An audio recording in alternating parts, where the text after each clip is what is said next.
Good morning class. Saraswati Vidyapeeth उच्च माध्यमिक विद्यालय देवन रोड शाखा की ऑनलाइन क्लास में मोस्ट वेलकम, हार्दिक अभिनंदन। प्यारे बच्चों, सोशल साइंस में अपन आज जो लेसन चालू करने जा रहे हैं, प्रारंभ करने जा रहे हैं, उस लेसन का नाम है खनिज, ऊर्जा एवं संसाधन। जैसा कि आपको मालूम है, मानव अपने जीवन में सुबह से लेकर शाम तक अनेक प्रकार के दैनिक जीवन में काम आने वाली वस्तुओं का प्रयोग करता है। कभी आपने विचार किया है, चिंतन किया है कि इन वस्तुओं के पीछे किसका योगदान है? जब भी हम सुबह से लेके आप शाम तक की दिनचर्या में, चाहे वो परिवहन के साधन हो, चाहे वो टूथपेस्ट हो, चाहे वो साबुन हो, चाहे वो कूलर हो, एसी हो, पंखे हो, फर्नीचर हो, कुल मिलाकर से ए से लेके जेड तक जितने भी वस्तुएं हैं, उन वस्तुओं में कहीं न कहीं किसी वस्तु का योगदान है और उसका नाम है खनिज। प्यारे बच्चों, चाहे दवाइयां हो, ए से लेके जेड तक मानव के जीवन में उपयोग आने वाली जो प्रत्येक वस्तु है, उसके पीछे कहीं न कहीं किसी की एक कहानी है और उस कहानी का नाम है खनिज। देखते हैं इसी प्रकार से गाड़ियां चल रही हैं, टंकी में अपन जो डलाते हैं उसे किसकी प्राप्ति होती है? ऊर्जा की प्राप्ति होती है। ऐसे संसाधन कहलाते हैं ऊर्जा संसाधन। कुल मिलाकर के आज हम जो लेसन चालू करेंगे, ऊर्जा, खनिज व ऊर्जा संसाधन। प्यारे बच्चों, खनिज की कभी वर्षा नहीं होती है। खनिज को भूगर्भ में से निकाला जाता है। आपको मालूम है, मैंने आपको प्रारंभिक बात कही थी जब मैं आपको जल वाला पाठ पढ़ा रहा था और जल संसाधन के लिए लिखा पाया था, पाठ नाम जल संसाधन था। मैंने कहा था कि संसाधन होते नहीं है, संसाधन तो बनाए जाते हैं। किसने कहा था? जिमरमैन ने। जिमरमैन ने ये बात क्यों कही? जिमरमैन ने ये बात इसलिए कही क्योंकि उन्होंने कहा था कि संसाधन वास्तव में होते नहीं है, संसाधन तो बनाए जाते हैं। देखो, संसाधन होते हैं क्योंकि संसाधनों को बनने में लाखों करोड़ों वर्षों का समय बच्चों लगा है। संसाधनों को बनने में लाखों करोड़ों वर्षों का समय लगा है। आप चाहो कि एक दिन में संसाधन तैयार हो जाए, ऐसा इम्पॉसिबल है, असंभव है। संसाधनों को बनने में वास्तव में लाखों करोड़ों वर्षों का समय लगा है। अब बात करते हैं थोड़ी आगे की। देखते हैं संसाधनों का हमारे जीवन में महत्वपूर्ण योगदान है। महात्मा गांधी ने संसाधनों को लेकर के एक शब्द का, एक लाइन का प्रयोग किया था और कहा था कि पेट भरने के लिए तो बहुत कुछ है, पेट भरने के लिए तो बहुत कुछ है, लेकिन पेटी भरने के लिए नहीं। गांधी जी ने ऐसा क्यों कहा? गांधी जी ने यहाँ पर इस लाइन में, यहाँ पर गांधी जी का एक उद्देश्य है प्यारे बच्चों, और वो उद्देश्य क्या आपको मालूम है? वो उद्देश्य है कि मानव को संसाधनों का संरक्षण करना चाहिए। मानव को संसाधनों का संरक्षण करना चाहिए, क्योंकि संरक्षण का मतलब ये नहीं है कि आप संसाधनों का उपयोग नहीं करेंगे। संसाधनों का उपयोग तो करेंगे, लेकिन विवेकपूर्ण ढंग से उपयोग करेंगे।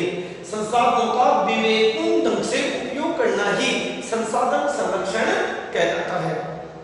प्यारे बच्चों, मैं कहना चाहूंगा आपको, निश्चित रूप से इन खनिजों का मानव के जीवन में बड़ा महत्व है।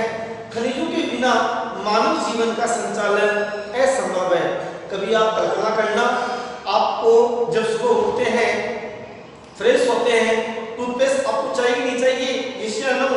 अरे बताइए। आप कहोगे सर तो नीम से कर लेंगे, पेस्ट कर लेंगे, नीम वाला कर लेंगे। नीम वाला तो कर लोगे, लेकिन वो भी तो एक जैविक संसाधन है। यस या नो? कुल मिलाकर के मानव का जीवन अधूरा है। खनिजों का मानव के जीवन में खनिजों का अमूल्य योगदान है, उसकी कोई कीमत नहीं है। मैं कह सकता हूं कि वह अमूल्य धरोहर है। खनिज मानव जीवन के लिए, खनिज मानव जीवन के लिए अमूल्य धरोहर है, और इस धरोहर को बचाए रखने के लिए मानव को संसाधनों का संरक्षण करना चाहिए। यदि मानव संसाधनों का संरक्षण नहीं करेगा तो जो आने वाली पीढ़ी है, वर्तमान पीढ़ी तो संसाधनों का उपयोग कर लेंगी, लेकिन जो आने वाली पीढ़ी है उन आने वाली पीढ़ियों के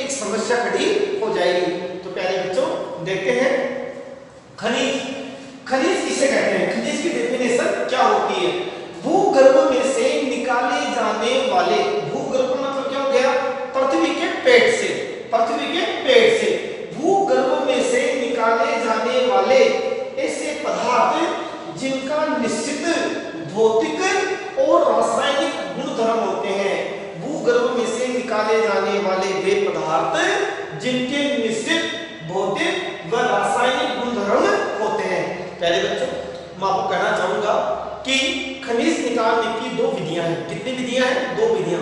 आपको खनिज की डेफिनेशन समझ में आ गई, खनिज क्या होता है, खनिज कहां से निकाला जाता है। खनिज की दो विधियां हैं, एक विधि का नाम है विवृत खनन और एक विधि का नाम है कूपकी खनन। कूपकी को समझ जाना आप, कूपी देखिए आपने कभी, कूपी यानी कि कूपकी का मतलब हो गया जब खनिज अत्यंत गहराई पे मिलता है तो कूपकी विधि का प्रयोग करते हैं। कूपकी विधि का प्रयोग कहां करते हैं, पहले जब अत्यधिक गहराई पर हो, भूमिगत खनिजों का उपयोग करने के लिए कूपकी विधि अपनाते हैं। और एक होता है विवृत खनन, विवृत यानी खुला खनन, कोयले की खदान है, पत्थर की खदान है, इस विधि को बोलते हैं विवृत विधि। कौन सी विधि बोलते हैं, विवृत विधि। आप कहते हैं खनिज ये मानव के लिए उपयोगी होते हैं, मैंने आपको उपयोग बता दिया, सुबह से लेकर शाम तक जिन जिन वस्तुओं का मानव उपयोग करता है, कभी सोचना कि इन वस्तुओं के पीछे किसका योगदान है। इसीलिए खनिजों को मैंने बताया आपको अमूल्य धरोहर, मानव जीवन के लिए अमूल्य धरोहर, चाहे वो शीशा हो, मिरर हो जिसमें आप अपना मुंह देखते हो, वो भी तो एक खनिज है। यस या नो?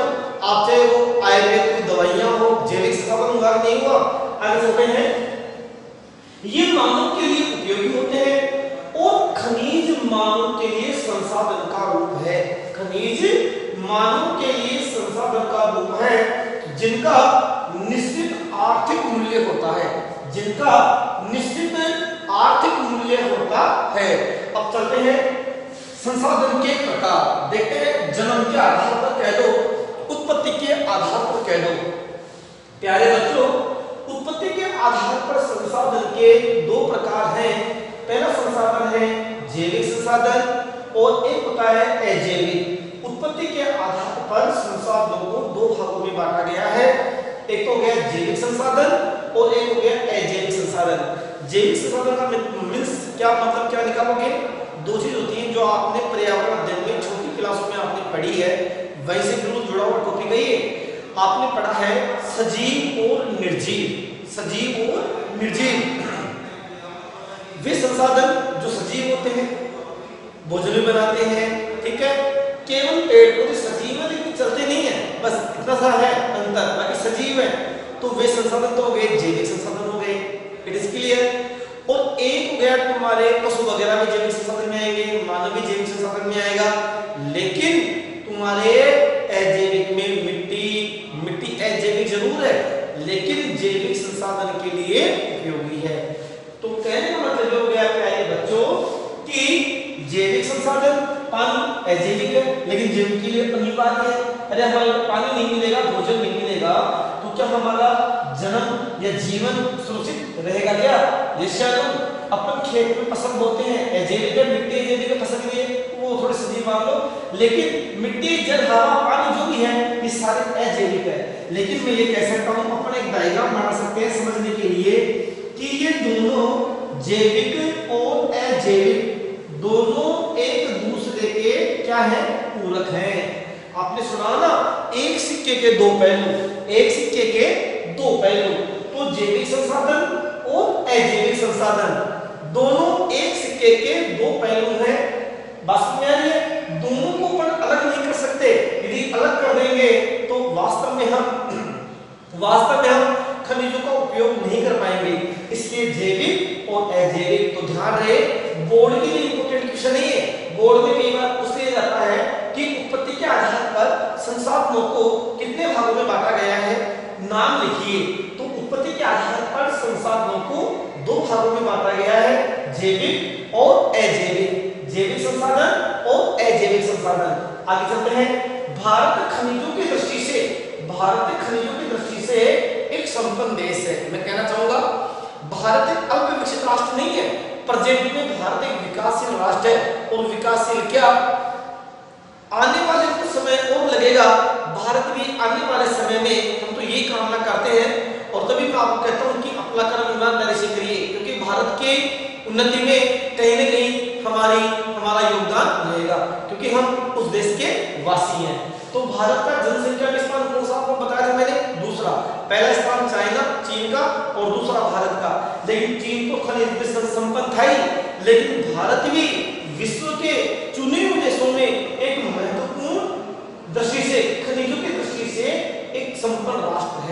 यहाँ पर खनिजों की कमी नहीं है।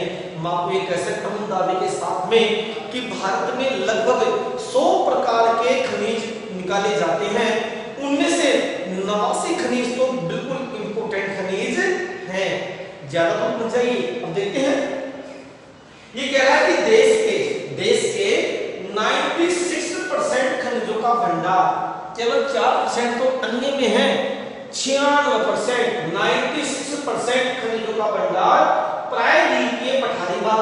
अब प्रायद्वीपीय पठारी भाग आपने कभी मैप देखा क्या? भारत का मैप कैसे बनाते हैं? भारत का मैप देखो ये होता है, पता ही नहीं होता है प्रायद्वीप किसे कहते हैं? वह स्थलाकृति जो 3 ओर से जल से घिरी हुई होती है। इधर जल हो गया बंगाल, इधर अरब सागर आ गया, इधर बंगाल की खाड़ी आ गई और नीचे उसको बोल दिया अपने हिंद महासागर। तीनों से गिरी आकृति क्या कहलाता है? प्रायद्वीप। अब मैं आपको एक चीज बताऊंगा, प्रायद्वीप पठार में एक पठार है, उस पठार का नाम है छोटा नागपुर का पठार। क्या नाम है? छोटा नागपुर का पठार। और याद रखना बच्चों, भारत में खनिजों का घर किसे कहा जाता है? भारत में खनिजों का घर छोटे नागपुर के पठार को कहा जाता है। भारत में खनिजों का घर किसे कहा जाता है? भारत में खनिजों का घर छोटे नागपुर के पठार को कहा जाता है। It is clear? तो छोटा नागपुर का पठार कहाँ है? प्रायद्वीप पठार का तो अंग है, प्रायद्वीप पठार से अलग नहीं है। कौन? छोटा नागपुर का पठार। इसलिए देश के 96% खनिजों का भंडार कहां से निकलता है? प्रायद्वीप पठारी भाग। दूसरा इसने नाम दिया अरावली पर्वतीय क्षेत्र। याद कर लेना बच्चों, विश्व की सबसे प्राचीनतम पर्वतमाला है अरावली। कौन सी? अरावली।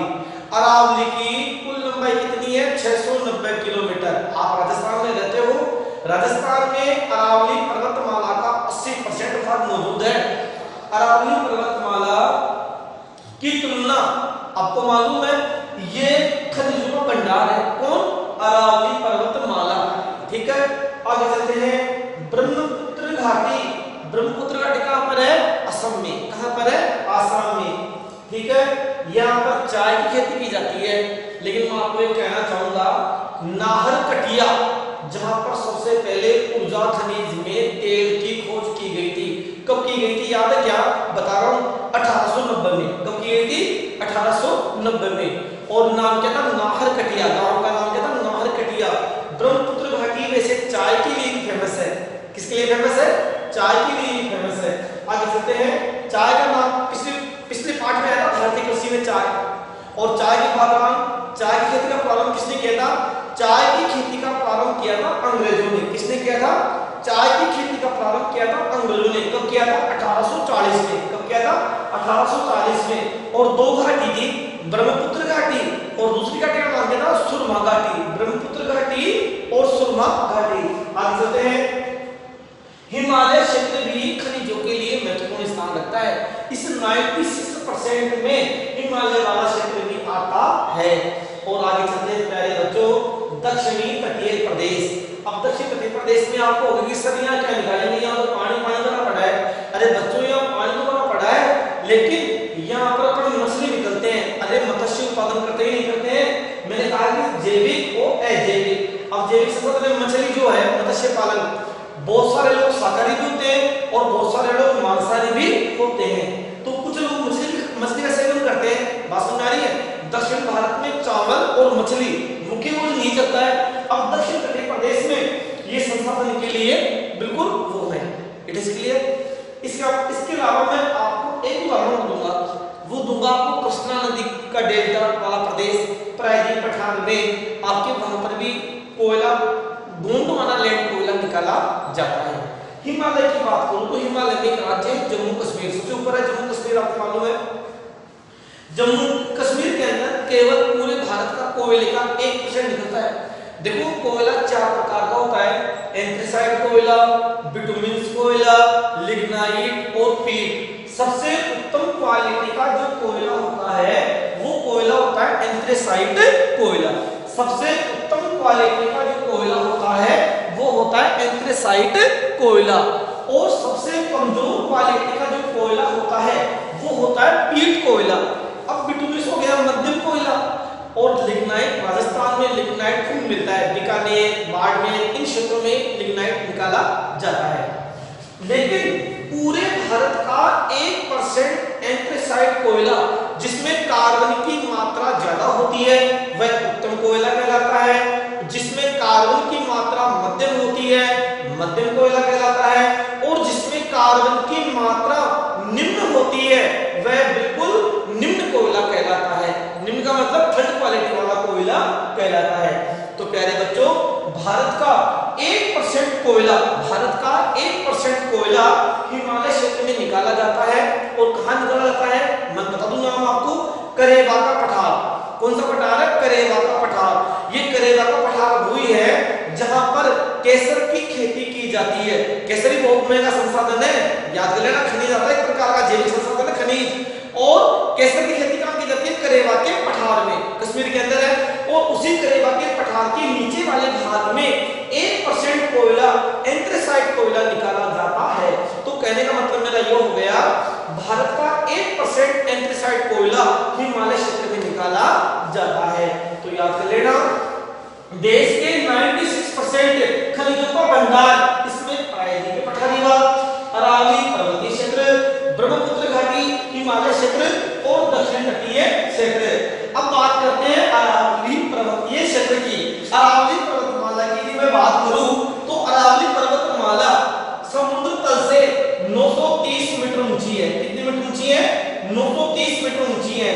किताब में नहीं है अरावली नाम, मैं कुछ आपको एक्स्ट्रा बता रहा हूं, दिमाग में बैठे तो याद कर लेना नॉलेज के हिसाब से। अरावली पर्वतमाला समुद्र तल से कितनी ऊंचाई रखती है? 930 मीटर। कई बार पूछ लेते हैं एग्जामों के अंदर। अब साथ में और बात करते हैं अपन, अरावली पर्वतमाला की कुल लंबाई कितनी है? अरावली पर्वतमाला की कुल लंबाई है 690 किलोमीटर। राजस्थान में कितनी है? 550 किलोमीटर। अरावली पर्वतमाला 4 राज्यों से गुजरती है। कितने राज्यों से गुजरती है? अरावली पर्वतमाला 4 राज्यों से गुजरती है। पहला राज्य आ गया गुजरात, दूसरा आ गया राजस्थान, तीसरा आ गया हरियाणा और चौथा आ गया दिल्ली। गुजरात में एक जिला है पालनपुर। कौन सा जिला है बच्चों? पालनपुर जिला। गुजरात में एक जिला है पालनपुर जिला। और पालनपुर जिले से इसकी सीमा प्रारंभ होती है। अरावली की पहाड़ी का नाम कौन सा है? खेड़ ब्रह्म की पहाड़ी है। कौन सी पहाड़ी है? खेड़ ब्रह्म की पहाड़ी है। वहां से इसकी सीमा चालू होती है। फिर राजस्थान में उदयपुर में प्रवेश करती है। आपको मालूम है राजस्थान का उदयपुर जिला बिल्कुल गुजरात से टच है, बिल्कुल गुजरात से टच है। उससे आगे चलते हैं हम। उसके बाद में हरियाणा, हरियाणा में कुछ भाग जो अपने राजस्थान से लगते हुए हैं जैसे महेंद्रगढ़ जिला वगैरह है। फिर इधर से आगे निकलती है, कहां निकलती है? राजसेना की पहाड़ियां, जहां पर दिल्ली में राष्ट्रपति भवन है, जहां पर दिल्ली में राष्ट्रपति भवन है, वहां पर यह अरावली पर्वतमाला समाप्त हो जाती है।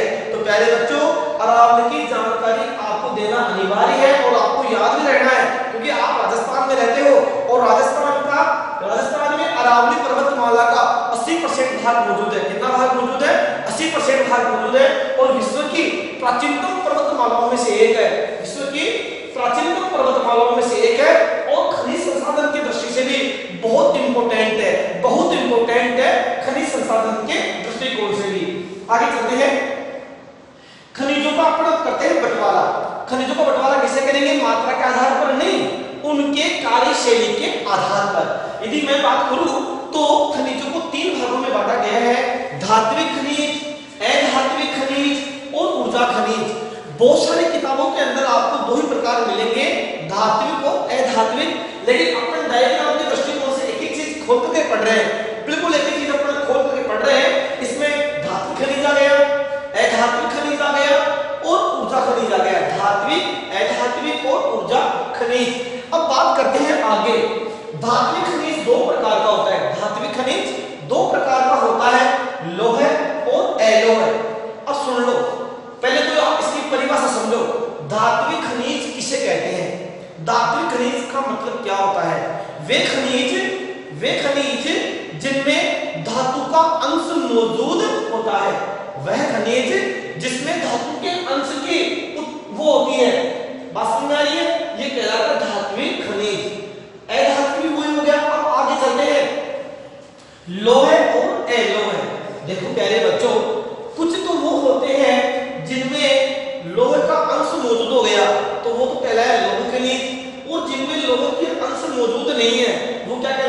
एलोह कहलाएगा। लोह और एलोह है। आगे चलते हैं, अधात्विक खनिज में जिसमें धातु का अंश मौजूद नहीं है वो क्या कहलाएगा? अधात्विक। It is clear? अरे इसका विलोम हो गया, धात्विक का विलोम क्या हो गया? अधात्विक हो गया। कुल मिलाकर आगे समझिए, विलोम वाली बात नहीं कर रहा हूं, समझ में ना, इसमें आपके धातु का अंश मौजूद है धात्विक में, और अधात्विक में कोई भी धातु का अंश मौजूद नहीं है, इसलिए क्या कहलाया? अधात्विक कहलाया। धात्विक दो प्रकार का हो गया, लोह और एलोह है। आगे चलते हैं, ऊर्जा खनिज। ऊर्जा खनिज भी दो प्रकार हो गया पहले बच्चों, ईंधन खनिज और अणुशक्ति खनिज। ईंधन का मतलब जानते हो ना? कोयला। अरे जब देश आजाद नहीं हुआ था, आपको मालूम होना चाहिए भारत में सबसे पहले ट्रेन कब चलाई गई थी, मालूम है क्या? कुछ नहीं मालूम? कौन बताएगा? चलो कौन बताएगा, मैं बताता हूँ। भारत में क्रांति की जो वो शुरुआत हुई, रेल क्रांति की शुरुआत हुई थी 1853 में। कब हुई थी? 1853 में। अच्छा आप मेरे को ये बताओ, देश आजाद कब हुआ? 15 अगस्त 1947 को हुआ। 1853 में सबसे पहले ट्रेन कहां चलाई गई थी? बॉम्बे से ठाणे। कहां चलाई गई थी? बॉम्बे से ठाणे। और कितने किलोमीटर चलाई गई थी ये भी याद कर लेना, 34 किलोमीटर। कितनी चलाई गई थी? 34 किलोमीटर। अरे मेरे वाले पाठ में आएगा तुम्हारा ये प्रश्न, मैंने पहले बता दिया, कारण आपको मैं ये पढ़ा रहा हूं लोह और एलोह है, और इधर ईंधन खनिज और अणु खनिज। अब देखें, उस समय ट्रेन चलाई गई थी कोयले से। किससे चलती ट्रेन? कोयले से चलती थी। ठीक है, आगे चलते हैं, तो ईंधन खनिज और अणुशक्ति खनिज। आगे चलते हैं, अब धात्विक खनिज, अधात्विक खनिज और ऊर्जा खनिज। अब महात्मा गांधी ने कहा था एक चीज कि भारतीय रेल का भारत को आजाद कराने में महत्वपूर्ण योगदान रहा है। मैंने नहीं कहा, ये कथन किसने कहा? भारतीय रेलवे के लिए महात्मा गांधी जी ने कहा था कि भारतीय रेलवे का भारत को आजाद कराने में, भारत को स्वतंत्रता कराने में महत्वपूर्ण योगदान रहा है। ठीक है, आगे चलते हैं तो देखते हैं। अब देखते हैं धात्विक खनिज, अधात्विक खनिज और ऊर्जा खनिज। धात्विक खनिज की मैं बात करता हूं तो ये दो प्रकार का हो गया, लोह और एलोह है।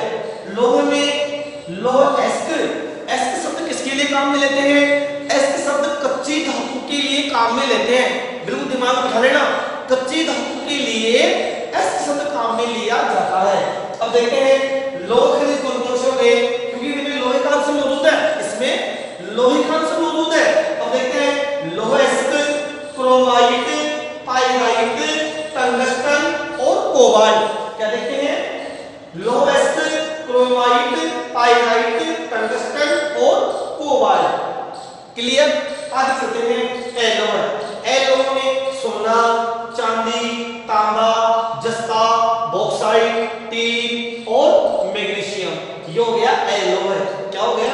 एलोह हो गया। अब मैं आपको बताना चाहूंगा, यहाँ पर एक जीके का प्रश्न मेरे याद आ रहा है। सोने को कठोरता प्रदान करने के लिए कौन सी धातु मिलाई जाती है? कॉपर। क्या मिलाते हैं? तांबा। सोने को कठोरता प्रदान करने के लिए सोना मिलाया जाता है। अरे सोने चांदी के आभूषण पहनते कि नहीं पहनते हैं एशियानो? और तुम्हारे भारत में जो आदिवासी जो इलाके हैं वे लोग तो बेचारे तांबा, जस्ता, बॉक्साइट, टीन इनके भी आभूषण बना करके पहन लेते हैं। आगे चलते हैं, अधात्विक खनिज में चूना पत्थर, डोलामाइट, अब्लैक और जिप्सम। प्यारे बच्चों बता रहा हूं, चूना पत्थर, डोलामाइट, अब्लैक और जिप्सम। अब आगे चलते हैं ऊर्जा खनिज में कोयला, पेट्रोलियम, प्राकृतिक गैस। देखो कोयला, कोयले के चार प्रकार मैंने आपको भी बताए, एंथ्रेसाइट, बिटुमेन, लिग्नाइट और पीट। अब बात करते हैं पेट्रोलियम। पेट्रोलियम क्या होता है? पेट्रो यानी चट्टान, पेट्रो यानी चट्टान और ऑयल यानी तेल, चट्टानों से निकाले जाने वाला तेल क्या कहलाया? पेट्रोलियम कहलाया। क्या कहलाया? पेट्रोलियम। और पेट्रोलियम कौन चट्टान से मिलता है? कोयला कौन चट्टान से मिलता है? अवसादी चट्टान से। मैंने आपको 9th क्लास में पढ़ाई थी चट्टानों के 3 प्रकार, आग्नेय चट्टान, अवसादी चट्टान और कायांतरित चट्टान। क्लियर बेटा? आगे चलते हैं, अणुशक्ति के खनिज। वे खनिज जिनमें अणुशक्ति पाई जाती है, यूरेनियम, थोरियम, इल्मेनाइट और बेरिलियम। यूरेनियम, थोरियम, इल्मेनाइट और बेरिलियम, ये मुख्य रूप से अणुशक्ति के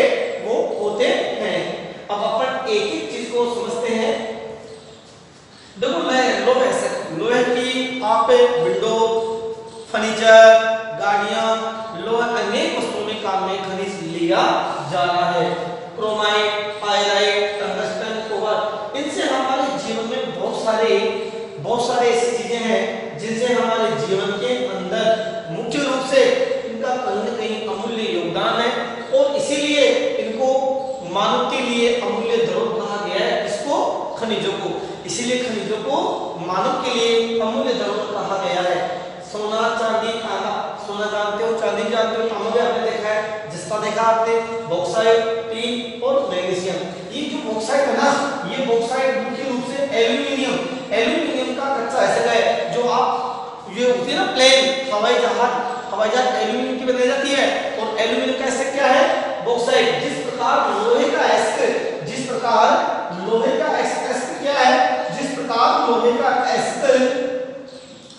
प्रकार लोहे का एसिड क्या है, मैग्नीज है। क्या है, मैग्नीज। उसी प्रकार बॉक्साइट का एसिड क्या हो गया, एल्यूमिनियम का एसिड हो गया बॉक्साइट। ठीक है, आगे चलते हैं। धातु खनिज। मकान बनाते हो, अरे कच्ची झोपड़ी में रहते हो, मकान में रहते हो, मकान में कहीं सीमेंट लगी है क्या, लगी है, यस लगी है सर। अब देखते हैं सीमेंट को बनाने के लिए दो कच्चे पदार्थ हैं। ये इंपोर्टेंट क्वेश्चन बोर्ड में उठा के पूछता है कि सीमेंट जो के लिए कोई दो कच्चे स्रोतों के नाम लिखिए। तो एक तो आएगा चूना पत्थर और एक आएगा डोलामाइट। चूना पत्थर और डोलामाइट। उसके बाद में अब्रक का भी हमारे जीवन में बड़ा महत्व है। अब्रक विद्युत की चालक होती है और मैं आपको एक चीज कह दूं, अब्रक वास्तव में एक स्थान है आंध्र प्रदेश में, नेल्लोर। कौन सा स्थान है, नेल्लोर आंध्र प्रदेश में अब्रक निकाली जाती है। विश्व प्रसिद्ध अब्रक आंध्र प्रदेश में मिलती है। ठीक है, और अब्रक के अंदर भारत अग्रणी देशों की गिनती में आता है। अब्रक से मुख्य रूप से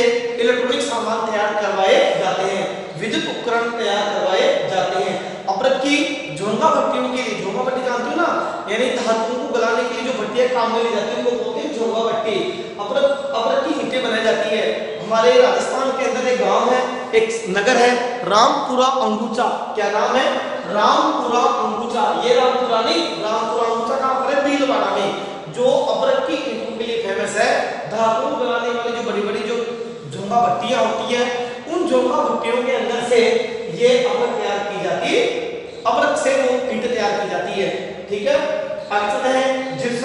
जिप्सम खेत की उर्वरा शक्ति बढ़ाती है और अनेक प्रकार की कीटनाशक दवाइयों में काम में ली जाती है। ऊर्जा खनिज की बात कुछ पहले बच्चों, कोयला की 4 प्रकार, एंथ्रेसाइट, बिटुमेन्स, लिग्नाइट, पीट। आगे चलते हैं। पेट्रोलियम जानते हो, प्राकृतिक gas, LPG, liquid petroleum gas. जहां पेट्रोल निकलता है उसी भाग में क्या मिलता है, उसी भाग में क्या निकलती है, प्राकृतिक गैस प्राप्त की जाती है। अणु शक्ति खनिज, प्राकृतिक गैस में इसमें बदबू आए, इसके लिए ब्यूटेन और प्रोपेन, इसमें दो पदार्थ मिलाए जाते हैं ताकि गंध का पता लगे। क्योंकि ये प्राकृतिक जो गैस होती है प्यारे बच्चों, ये एक प्रकार की ज्वलनशील गैस होती है। कौन सी गैस होती है, ज्वलनशील गैस होती है। अब आगे चलते हैं। अणु शक्ति खनिज, इसमें यूरेनियम, दुनिया में सबसे ज्यादा जो यूरेनियम है उसके दो देश फेमस है, एक का नाम कनाडा और एक का नाम ऑस्ट्रेलिया। कनाडा और ऑस्ट्रेलिया यूरेनियम के लिए।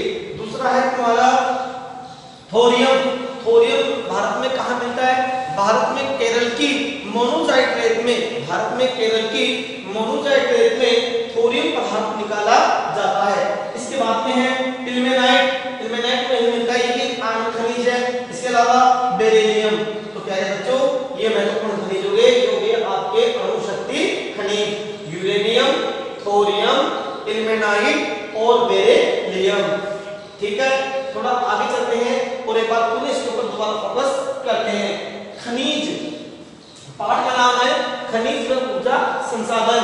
देखते हैं, भूगर्भ में से निकाले जाने वाले ऐसे पदार्थ जिनका निश्चित भौतिक व रासायनिक गुणधर्म होते हैं, ये मानव के लिए उपयोगी होते हैं। खनिज मानव के लिए संसाधन का रूप है। कैसा रूप है, संसाधन का रूप है जिनका निश्चित आर्थिक मूल्य होता है। खनिजों को प्राप्त करने के लिए एक निश्चित आर्थिक मूल्य चुकाना पड़ता है। पेट्रोल के लिए भी अपन गाड़ी चलानी है, डीजल, पेट्रोल, प्राकृतिक गैस, रसोई में गैस काम में लेनी है, अपन उसका मूल्य चुकाते नहीं चुकाते, सिलेंडर का या गाड़ियों टंकियों का। आगे चलते हैं। उत्पत्ति के आधार पर संसाधन दो प्रकार के हैं प्यारे बच्चों, एक हो गया जैविक संसाधन और एक हो गया अजैविक संसाधन। ये दोनों एक दूसरे के पूरक हैं, जैविक संसाधन और अजैविक संसाधन। भारत में खनिजों की दृष्टि से एक संपन्न देश है। भारत खनिजों की दृष्टि से एक संपन्न देश है। देश के 96% खनिजों का भंडार प्रायद्वीप में पठारी भागों में पाया जाता है। कहाँ पाया जाता है? प्रायद्वीप में पठारी भागों में देखने को मिलता है। इसमें आपके प्रायद्वीप पठारी भाग, मैंने आपको भी कहा था कि भारत में खनिजों का घर किसे कहा जाता है? भारत में खनिजों का घर छोटे नागपुर के पठार को कहा जाता है। इसके बाद में अरावली पर्वतीय क्षेत्र कौन सा क्षेत्र आ गया? अरावली पर्वतीय क्षेत्र। इसके बाद में ब्रह्मपुत्र घाटी, कौन सी घाटी आ गई? ब्रह्मपुत्र घाटी। इसके बाद में आ गया हिमालय क्षेत्र, कौन सा क्षेत्र आ गया मेरे बच्चों? हिमालय क्षेत्र। और इसके बाद में आपका आ गया दक्षिणी तटीय प्रदेश, कौन सा क्षेत्र आ गया? दक्षिणी तटीय प्रदेश। ठीक है, तो भारत की खनिजों की दृष्टि से एक संपन्न देश है। देश के 96% खनिजों का भंडार प्रायद्वीप पठार, अब इसमें छोटा नागपुर का पठार है, हजारीबाग का पठार है जो प्रेजेंट में पहले बिहार में था, अब कहां चला गया? जिला भी है हजारीबाग, कहां का? झारखंड का। याद लेना, अरावली पर्वतीय क्षेत्र, ब्रह्मपुत्र घाटी, हिमालय क्षेत्र और दक्षिण तटीय प्रदेश। ठीक है, अब आगे चलते हैं। खनिजों को मुख्य रूप से 3 भागों में बांटा गया है, धात्विक, अधात्विक और ऊर्जा खनिज। धात्विक में 2 प्रकार हो गए, एक हो गया लोहा, एक हो गया अलोह।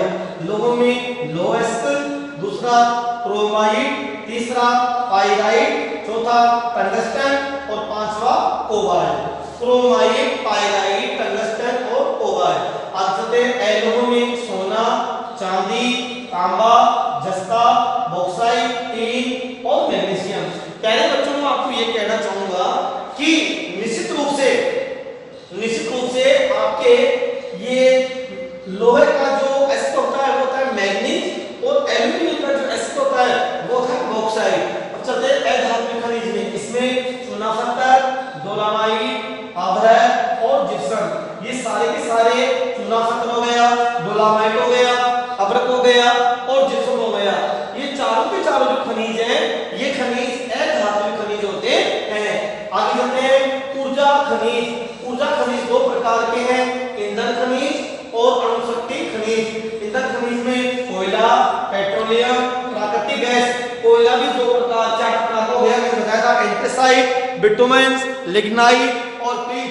एंथ्रासाइट, बिटुमेंस, लिग्नाइट, पीट। एंथ्रासाइट, बिटुमेंस, लिग्नाइट, पीट। अच्छे से याद कर लेना। इसके बाद पेट्रोलियम हो गया, प्राकृतिक गैस हो गई। अणुशक्ति में यूरेनियम, कनाडा में जिला है यूरेनियम जिला। और कहते हैं कौन से देश को यूरेनियम सिटी के नाम से जाना जाता है?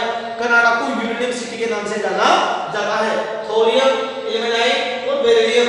हमारे भारत में केरल की मोनोजाइट रेत में थोरियम निकाला जाता है। इल्मेनाइट, बेरिलियम, कुल मिलाकर के कह रहे हो बच्चों, ये आज पढ़ने पड़ा खनिज व ऊर्जा संसाधन। आपके सामने है पूरी फिल्म, और इन्हें जो मैंने जो उदाहरण दिए हैं इनके ऊपर आप विचार करना कि वास्तव में हमारे दैनिक जीवन में काम आने वाले, हमारे दैनिक जीवन में काम आने वाले बहुत सारे, हमारे दैनिक जीवन में काम आने वाले बहुत सारे ऐसे खनिज हैं जिनके बिना हमारे जीवन का संचालन हमारे को असंभव सा प्रतीत होता है। कैसा प्रतीत होता है? असंभव सा प्रतीत होता है। और दूसरी चीज, अब आज ये टॉपिक क्लियर हो गया, आज पाठ चालू किया है, इस पाठ के आप नोट्स उतार लेना, समझ लेना, बार-बार वीडियो को देख लेना। फिर भी कोई समस्या आए तो जब भी विद्यालय खुलेंगे तो पढ़ा देंगे, और इसके अलावा भी कुछ समस्या हो तो गुरुजी के नंबर है, सर के नंबर आपके पास, सर को फोन करवा देना, उस चीज को मैं दोबारा यहाँ पर दोहरा दूंगा। लेकिन प्यारे बच्चों, कब? जब आप पूर्ण लगन से आप अध्ययन करेंगे। कहते हैं कि निष्ठा, लगन, परिश्रम से जो करता अपना काम है, ईश्वर उसी की सहायता करता है जो निष्ठा से, लगन से और अपने कार्य को पूर्ण निष्ठा का, पूर्ण लगन के साथ करता है, ईश्वर उसकी सहायता अवश्य करते हैं। तो कुल मिलाकर के बात यह है प्यारे बच्चों, आप लोग को मैं तो इतना ही कहना चाहूंगा कि जो मैंने ये चैप्टर पढ़ा दिया है, इस चैप्टर को आप बार बार दोहराएंगे, बार बार याद करेंगे, और इसके जो पाठ होते ही इसका मैं आपको लेसन, वैसे किताबें आपके होंगी, किताब नहीं तो जो आपसे जो सीनियर बच्चे थे 10th में, उनसे आप किताब ले सकते हो, क्योंकि 10th का सिलेबस चेंज नहीं हुआ है। एनसीईआरटी केवल 9th और 11 और छोटी क्लासों में लगी है। आपकी किताबें वही चल रही है राजस्थान बोर्ड की, तो आप लोग किताब अरेंज कर लो और नोट्स बनाना चालू कर दो। नोट्स में यहाँ से भी पीडीएफ पूर्व के जो मैंने पढ़ाई 2 पार्ट उनके मैंने आपको नोट्स भिजवा दिए हैं, और इसके पार्ट के लेसन भी मैं आपको दिलवा दूंगा, कल या परसों में दिलवा दूंगा। कुल मिलाकर के लिए आपको बार बार दोहरान करना है, और दोहरान के साथ में अपने को याद हो रहा है नहीं है, अपने को याद करना है, ठीक है, क्योंकि याद होगा तो पेपर अच्छा लिख पाएंगे। और एक बात और कहूंगा आपको, ये 10th क्लास वो क्लास है, जहां से मानव क्या बनेगा, डॉक्टर बनेगा, इंजीनियर बनेगा, यही से तुम्हारे जीवन की दिशा और धारा तय होती है। इसलिए समय का दुरुपयोग मत करना। कोरोना की छुट्टियां चल रही, मानता हूं इधर उधर घूमना नहीं है, केवल और केवल घर पे रहना है, सुरक्षित रहना है और पढ़ाई करनी है, ठीक है। Thank you class, okay class.